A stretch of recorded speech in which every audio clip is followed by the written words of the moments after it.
মুসলিম বিশ্বের অন্যতম পবিত্রতম স্থান আল আকসা মসজিদ আজ যেন দাঁড়িয়ে আছে এক মহা বিপজ্জনক মোড়ে।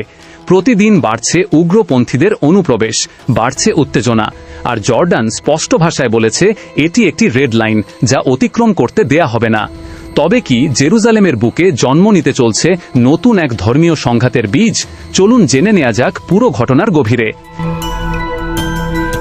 জেরুজালেমের আল আকসা মসজিদ ও ডোম অফ দ্য রক ইসরায়েলের দখলে চলে যাওয়ার আশঙ্কা তৈরি হয়েছে বলে জানিয়েছে ব্রিটিশ সংবাদ মাধ্যম দ্য গার্ডিয়ান। পরিস্থিতি সামাল দিতে আরব ও মুসলিম বিশ্বের পররাষ্ট্রমন্ত্রীদের নিয়ে জরুরি বৈঠক ডেকেছে জর্ডান। বুধবারের এই বৈঠকে অংশ নিতে যাচ্ছেন আরব লীগভুক্ত দেশগুলোর পাশাপাশি তুরস্ক, ইন্দোনেশিয়া, মালয়েশিয়া ও পাকিস্তানের পররাষ্ট্রমন্ত্রীরাও। বৈঠকে নেতৃত্বে রয়েছেন জর্ডান পররাষ্ট্রমন্ত্রী আইমান সাফাদি। সংকটের সূত্রপাত মূলত আল আকসা প্রাঙ্গণে ইহুদি ধর্মীয় উগ্রপন্থীদের ধারাবাহিক অনুপ্রবেশ থেকেই। জর্ডানের হামেসি রাজপরিবারের তত্ত্বাবধানে থাকা এই মসজিদ ও এর প্রাঙ্গণ কেবল মুসলমানদের জন্য নামাজের অনুমতি রয়েছে।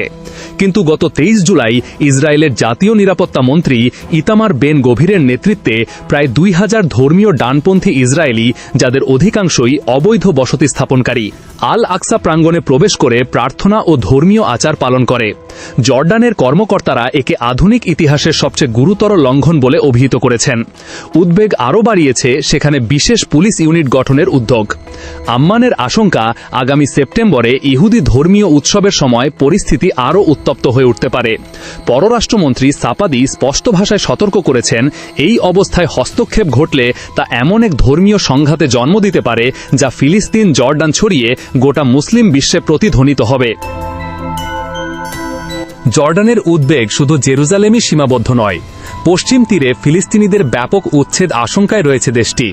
এমনটা ঘটলে বিপুল সংখ্যক ফিলিস্তিনি জর্ডানে ঢুকে পড়তে পারেন, যা দেশটির অর্থনীতি ও জনসংখ্যার ভারসাম্যের বড় চাপ তৈরি করবে। পূর্ববর্তী শরণার্থী ঢেউ থেকে আসা ফিলিস্তিনি বংশোদ্ভূতেরা ইতিমধ্যেই জর্ডানে 1,15,00,000, যা জনসংখ্যার অর্ধেকেরও বেশি।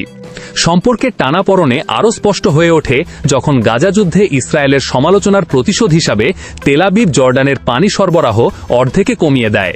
জর্ডানের ইসলামপন্থী উম্মাহা পার্টির মুখপাত্র দিমা তাহবুব বলেন, পশ্চিম তীর দখলের পরিকল্পনা, পানি চুক্তি লঙ্ঘন এবং আল আকসার তত্ত্বাবধানে প্রতিনিয়ত বাধা দেওয়ার কারণে সম্পর্ক স্বাভাবিকরণ বিরোধী মনোভাব আগের চেয়ে অনেক বেশি বেড়েছে।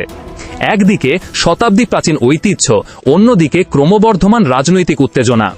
আল আকসাকে ঘিরে এই সংকট এখন শুধু জেরুজালেম বা জর্ডানের সীমানায় আটকে নেই, ছড়িয়ে পড়ার সংখ্যা তৈরি হয়েছে গোটা মুসলিম বিশ্বে। জর্ডান স্পষ্ট করে দিয়েছে এই রেড লাইন অতিক্রম করতে দেয়া হবে না।